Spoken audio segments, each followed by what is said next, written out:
दिल्ली में चंद महीने बाद ही विधानसभा चुनाव होने हैं। अरविंद केजरीवाल भी इन दिनों दिल्ली के अलग अलग विधानसभा इलाकों में प्रचार प्रसार में लगे हुए हैं। हालांकि इस बीच केजरीवाल और आम आदमी पार्टी को एक बड़ा झटका लगा है। बता दें कि दिल्ली सरकार के परिवहन मंत्री कैलाश गहलोत ने पद और पार्टी से इस्तीफा दे दिया है। कैलाश गहलोत के इस्तीफे के बाद बीजेपी और कांग्रेस ने अरविंद केजरीवाल और आम आदमी पार्टी पर जोरदार प्रहार किया है। हमारे साथ बातचीत करने के लिए हैं भारतीय जनता पार्टी के स्टार प्रचारक हैं, दिल्ली से सांसद हैं मनोज तिवारी जी। मनोज जी, कैलाश गहलोत जी ने इस्तीफा दे दिया है और आम आदमी पार्टी की तरफ से स्वीकार भी कर लिया गया, मुख्यमंत्री ने स्वीकार कर लिया। सबसे पहले क्या कहना चाहिए? आम आदमी पार्टी खत्म, आम आदमी पार्टी फिनिश। आम आदमी पार्टी पे लगे हुए सारे आरोप सिद्ध। भाई कैलाश गहलोत पूरी सड़कों पे घूमिएगा तो अरविंद केजरीवाल के साथ दूसरी फोटो जो दिखती है वो कैलाश गहलोत की है। वो ट्रांसपोर्ट मिनिस्टर है और ट्रांसपोर्ट कितना बड़ा मंत्रालय है, इसका वो सीएम के बाद सबसे महत्वपूर्ण मंत्रालय होता है और उस मंत्रालय का मंत्री उसका ये निर्णय लेना अरविंद केजरीवाल के ऊपर जितने आरोप लगे हैं उनको सिद्ध करता है।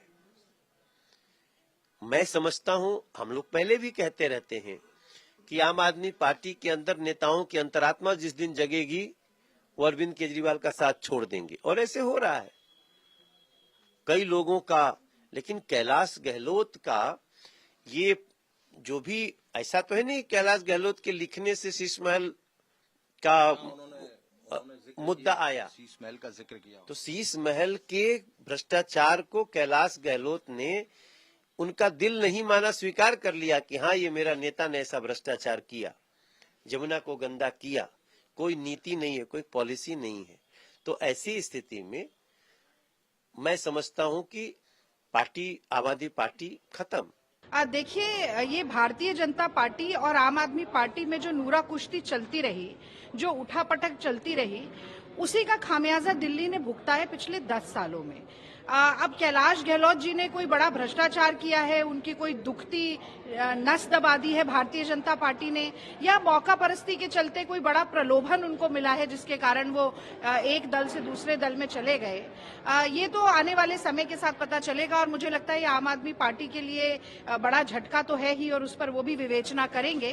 पर कहीं ना कहीं मैं समझती हूँ कि ऐन चुनाव से पहले जब कोई नेता दूसरी पार्टी में जाता है तो वो अपनी साख खुद गिराता है, क्योंकि वैचारिक स्तर पर प्रतिबद्धता के साथ अंगद की तरह पांव जमाकर खड़े रहने वालों की जनता भी प्रशंसा करती है। आम आदमी पार्टी का नुकसान है और भारतीय जनता पार्टी का नुकसान है, और इनकी आपस की कहते हैं ना, दो बिल्लियों के झगड़े में तीसरे को फायदा होता है। इनको लड़ने दीजिए, कोई नेता आम आदमी पार्टी में जाएगा, कोई आम आदमी पार्टी का भाजपा में जाएगा। महत्वपूर्ण बात यह है कि दिल्ली न्याय यात्रा जो चल रही है, देवेंद्र यादव जी दिल्ली प्रदेश कांग्रेस कमेटी के हमारे जो अध्यक्ष हैं उनके नेतृत्व में हर विधानसभा में जो जा रही है, कांग्रेस उतनी और मजबूती के साथ निखर कर आ रही है और ये दोनों लड़ते रह जाएंगे। इस बार दिल्ली की जनता कांग्रेस को जिताएगी और सत्ता में बिठाएगी। दरअसल कैलाश गहलोत ने आज सुबह आम आदमी पार्टी के राष्ट्रीय संयोजक अरविंद केजरीवाल को पत्र लिखकर अपने इस्तीफे का ऐलान किया। कैलाश गहलोत ने अरविंद केजरीवाल को लिखे पत्र में कई मुद्दों पर उनकी आलोचना की है।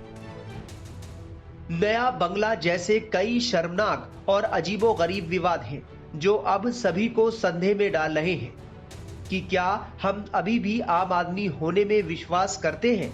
अब ये स्पष्ट है कि अगर दिल्ली सरकार अपना अधिकांश समय केंद्र से लड़ने में बिताती है तो दिल्ली के लिए वास्तविक प्रगति नहीं हो सकती। मेरे पास आपसे अलग होने के अलावा कोई विकल्प नहीं बचा है और इसीलिए मैं आम आदमी पार्टी की प्राथमिक सदस्यता से इस्तीफा दे रहा हूं। मैं आपके साथ ये भी साझा करना चाहता हूं कि आज पार्टी गंभीर चुनौतियों का सामना कर रही है। उन्हीं मूल्यों की चुनौतियां हैं जो हमें एक साथ लेकर आए हैं। राजनीतिक महत्वाकांक्षी लोगों के प्रति प्रतिबद्धता से आगे निकल गए हैं और कई वादे अधूरे रह गए हैं। उदाहरण के लिए, जिस यमुना को हमने स्वच्छ नदी बनाने का वादा किया था लेकिन कभी ऐसा नहीं कर पाए, अब यमुना नदी पहले से भी अधिक प्रदूषित हो गई है। इसके साथ ही कैलाश गहलोत ने आगे लिखा कि एक और दर्दनाक बात यह है कि लोगों के अधिकारों के लिए लड़ने के बजाय हम केवल अपने राजनीतिक एजेंडे के लिए लड़ रहे हैं। इससे दिल्ली के लोगों को बुनियादी सेवाएं प्रदान करने में भी कठिनाई हो रही है। मैंने अपनी राजनीतिक यात्रा दिल्ली के लोगों की सेवा करने की प्रतिबद्धता के साथ शुरू की थी और मैं ऐसा करना जारी रखना चाहता हूं। यही कारण है कि मेरे पास किसी भी पार्टी से अलग होने का कोई विकल्प नहीं बचा है और मैं आम आदमी पार्टी की प्राथमिक सदस्यता से इस्तीफा दे रहा हूं। दिल्ली बीजेपी के अध्यक्ष वीरेंद्र सचदेवा ने कैलाश गहलोत के इस फैसले की तो सराहना की है। हालांकि केजरीवाल पर उन्होंने जोरदार हमला बोला है। आईना दिखाया है अरविंद केजरीवाल को और ये बताया है कि अरविंद केजरीवाल और उनका लुटेरों का गैंग जो दिल्ली की जनता को लूटने में लगा है, कैलाश गहलोत उसके भागीदार नहीं बनना चाहते। उन्होंने बताया कि कैसे शीश महल के नाम पर अरविंद केजरीवाल ने अपनी अय्याशी का सामान जुटाया, दिल्ली की जनता के टैक्स के पैसे लगाकर उसको लूटने का काम किया और यमुना की सफाई पे 85-100 करोड़ रुपए जो केंद्र सरकार ने दिए वो भी अरविंद केजरीवाल पी गए, लूट के ले गए। लेकिन दिल्ली को बद से बदतर करने का काम अरविंद केजरीवाल की सरकार ने किया और कैलाश गहलोत ने बड़ा साहसिक कदम उठाया, उसकी मैं सराहना करता हूँ। देखिए, हमारी जीत तो अरविंद केजरीवाल की रवानगी से तय होगी, लेकिन मैं इतना बता दूं कि अगर कैलाश गहलोत खुलकर सामने आ रहे हैं तो आम आदमी पार्टी के भीतर भी अब ऐसे लोग जो चाहते हैं कि दिल्ली बची रहे वो अरविंद केजरीवाल के साथ नहीं रहेंगे। दिल्ली कांग्रेस के अध्यक्ष देवेंद्र यादव ने भी कैलाश गहलोत के इस्तीफे के बाद आम आदमी पार्टी पर सवाल उठाए हैं, तो वहीं बीजेपी पर भी निशाना साधा है। एक बात तो सिद्ध होती है, कैलाश गहलोत के इस्तीफा देने से एक बात निश्चित ही सिद्ध होती है कि आम आदमी पार्टी जिस मकसद के लिए बनी थी उससे जरूर भटकी है और कहीं ना कहीं उनकी जो प्रायोरिटीज थी, चाहे भ्रष्टाचार की बात हो या यमुना की सफाई की हो, वातावरण की हो या दिल्ली के डेवलपमेंट की हो, वो कहीं ना कहीं अपने उस लाइन से तो जरूर भटकी है। और ये कैलाश जी का इस तरीके का बयान कि यमुना गंदी है, उन्होंने एक्सेप्ट किया, जो बात हम लगातार कहते रहे, जो पहले बद से बदतर हो गई। और इसी प्रकार से जो भ्रष्टाचार का एक शीश महल केजरीवाल ने बनाया था, उसकी भी पुष्टि कैलाश जी ने जरूर कर दी है। जहां तक कैलाश गहलोत के खुद के इस्तीफे की बात है, एक बात ये भी सिद्ध होती है कि आम आदमी पार्टी के अंदर चीजें दो ही हैं, भ्रष्टाचार में सब लिप्त है, कोई जेल जाना पसंद करता है और कोई बेल लेना पसंद करता है। कुछ लोग, चाहे उसमें मनीष सिसोदिया हो, केजरीवाल हो या संजय सिंह हो या सत्येंद्र गर्ग हो, उन्होंने जेल जाना पसंद किया। उसी प्रकार से राजकुमार आनंद हो या अब कैलाश गहलोत हो, इन्होंने बेल लेना पसंद किया और निश्चित ही मैं दावे के साथ कह भी सकता हूं कि आने वाले समय में ये निश्चित ही उसी शरण स्थली में जाएंगे जहां पर जाकर सब जो साफ सफाई की एक मशीन है, उजले कपड़े हो जाते हैं जहां पर, तो निश्चित ही मुझे पूरा अंदेशा है कि वो वहां पर जरूर अपनी शरणस्थली में पहुंचेंगे। अब बड़ा आरोप लगा रहे हैं आप दोनों ही पार्टियों, दूसरी बीजेपी को भी, क्या आप कटघरे में खड़ा कर रहे हैं? देखिए, मैं स्पष्ट कह रहा हूं कि जो भी भ्रष्टाचारी है वो निश्चित ही या तो जेल जाएगा या बेल लेगा, तो जो बीजेपी है उसमें जाके उनकी शरणस्थली है। राजकुमार आनंद जी को, हमारे राजेंद्र पाल गौतम जी थे, उनको पार्टी ने जब निष्कासित किया तो उनके पास 2 जगह जाने की थी। अगर वो भ्रष्टाचारी होते तो निश्चित ही बीजेपी में जाते, लेकिन उन्होंने चुना कांग्रेस पार्टी, क्योंकि कांग्रेस में भ्रष्टाचारियों के लिए कोई जगह नहीं है, उनको छिपाने की कोई जरूरत नहीं है किसी चीज की। लिहाजा राजेंद्र पाल गौतम ने कांग्रेस चुनी और जिनके खिलाफ भ्रष्टाचार थे, जिनको भ्रष्टाचार से डर लगता है, वो निश्चित ही अपनी शरणस्थली में जा रहे हैं।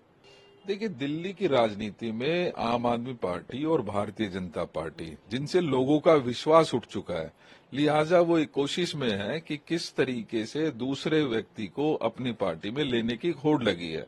कोई दबाव किसी प्रकार का बनाता है, कोई किसी को लालच देता है और उसी के तहत ये अदला बदली लगातार चल रही है। तो मैं तो ये मानता हूं कि दिल्ली की जनता के सामने ये दोनों ही पार्टियां एक्सपोज हो चुकी हैं। लिहाजा आज कहीं ना कहीं, जो आपको मालूम है, दिल्ली न्याय यात्रा पिछले 8 दिन से लगातार सड़कों पर है और जो रिस्पांस दिख रहा है वो कहीं ना कहीं उसी का नतीजा है कि दिल्ली की जनता ने तय कर लिया है कि बीजेपी जो बात करती थी जो बात करती थी महंगाई और बेरोजगारी को मिटाने की, आज कहीं ना कहीं देश को बांटने में लगी है। और वहीं एक ऐसी पार्टी जो कहती थी भ्रष्टाचार मिटाएंगे, लोकपाल बिल लाएंगे, वो कहीं शीश महल बना रही है, कहीं उनके मंत्री जेल जा रहे हैं, मुख्यमंत्री जेल जा रहे हैं। लिहाजा आज कहीं ना कहीं दिल्ली की जनता के प्रेशर में, क्योंकि दिल्ली की जनता से ये दोनों पार्टी अपना विश्वास खो चुकी हैं, वो कहीं ना कहीं कांग्रेस की तरफ देख रही हैं।